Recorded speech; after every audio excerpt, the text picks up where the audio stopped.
नमस्कार दोस्तों इन दिनों में जब से ये पराक्रम दिवस का सिलसिला शुरू हुआ है और ये अभी 2 दिन और चलेगा,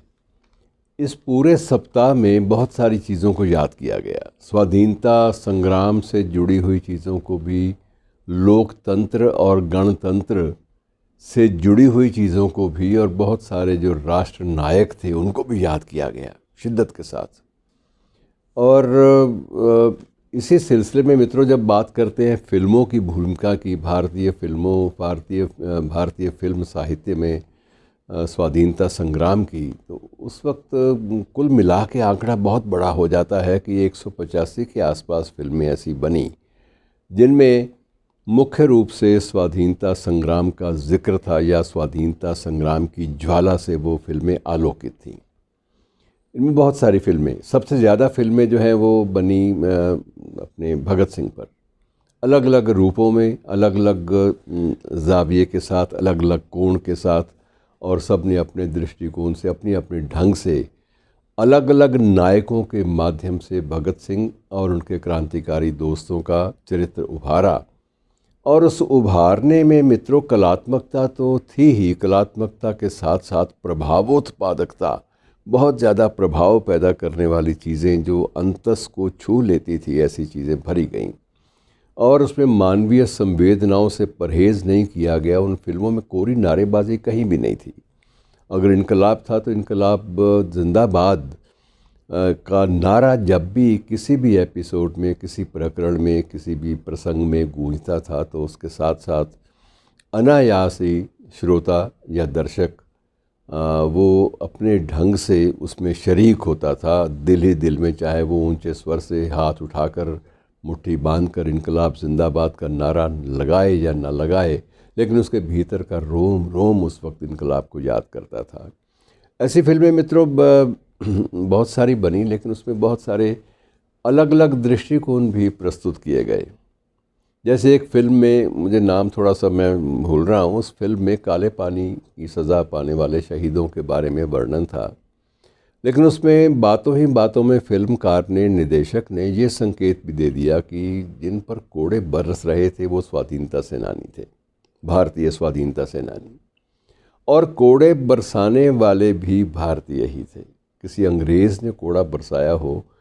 इस बात की तो नज़र नहीं आती, लेकिन ये एक जागरूकता का सवाल इसी एक बहाने से खड़ा किया गया कि हम लोग अपने देश, अपनी माटी, अपनी स्वाधीनता के संग्राम के बारे में समग्र रूप से जागृत क्यों नहीं हो पाए। एक दूसरा पहलू यह है कि महात्मा गांधी तो सारे राष्ट्र के महानायकों में से थे, और भगत सिंह भी सिर्फ पंजाब के महानायक नहीं थे बल्कि देश भर के महानायक बन गए। लेकिन कुछ एक पात्र ऐसे भी स्वाधीनता संग्राम के हैं जो क्षेत्रीय तौर पर उनका युद्ध था, संघर्ष था, जूझे भी क्षेत्रीय तौर पर, लेकिन उसका प्रभाव व्यापक रूप से पूरे देश पर पड़ा। मसलन झांसी की रानी। अब झांसी की रानी की लड़ाई अंग्रेज़ों से झांसी और उसके आसपास के क्षेत्रों में ज़्यादा लड़ी गई, और उसी अंचल में, उसी जनपद में उनके बुंदेले हर बोलों के मुख हमने सुनी कहानी थी, और ये सारे लोकगीत जो हैं, लोक धुनें, वो भी प्रचलित हो गईं, और उनके एक एक स्वर को लोगों ने बिल्कुल नए रूप में निरूपित किया, उसको आत्मसात भी किया और उसको अपने जहन में बैठा लिया। और वो क्षेत्रीय, एक जनपद तक सीमित होने वाला युद्ध भी कालांतर में उन फिल्मों के सफल और व्यापक मूल्यांकन के कारण वो पूरे देश का एक कथानक बन गया। तो ऐसे बहुत सारे उदाहरण हैं मित्रों, जिसमें अलग अलग ढंग से, अलग अलग अभिनेताओं के माध्यम से चीज़ों को प्रस्तुत किया गया। एक में एक वहीदा रहमान, एक क्रांतिकारी की माँ भी बनती है,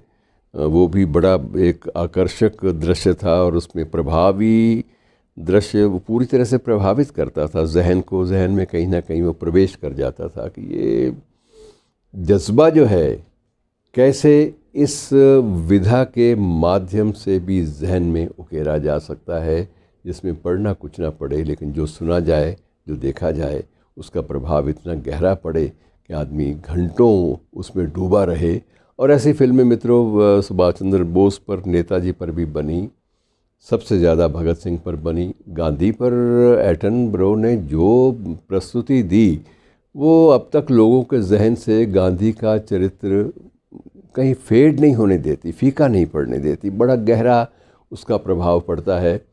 और अक्सर जब गांधी का उनकी पुण्यतिथि या उनकी जन्मतिथि आती है तो उसको बड़े श्रद्धा भाव से देखा भी जाता है, सुना भी जाता है और वैचारिक रूप से उसका गहरा प्रभाव भी होता है। धन्यवाद दोस्तों।